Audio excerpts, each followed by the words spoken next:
va impressionar més quan vaig entrar a Alba va ser el testimoni de les famílies, no? Sentir que només fa 40 anys, no? Les persones, tots aquests nens i nenes estaven amagats a casa seva i amb l'esforç de la Miracle Llorenç de trucar porta a porta animals a que realment poguessin accedir a una escola, no?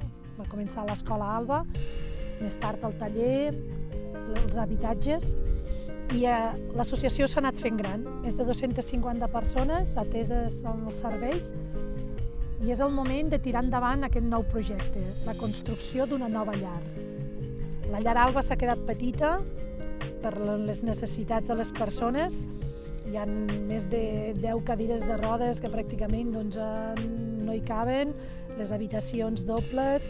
Per tant, necessitem tirar endavant aquest projecte que ens ha de permetre ubicar-hi una llar residència de 24 places amb aquest entorn immillorable de la Vall del Corb, on hi puguin haver sales d'estimulació multisensorial, hi pugui haver uns espais ajardinats que convidin a passejar en aquests camps.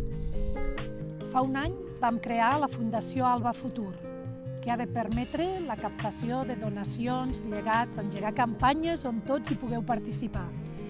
Ara és una bona oportunitat. Estem treballant per la cessió d'aquest espai, aquesta construcció mitja arrencada, que serà el somni, serà el lloc on puguem construir la nova llar Alba.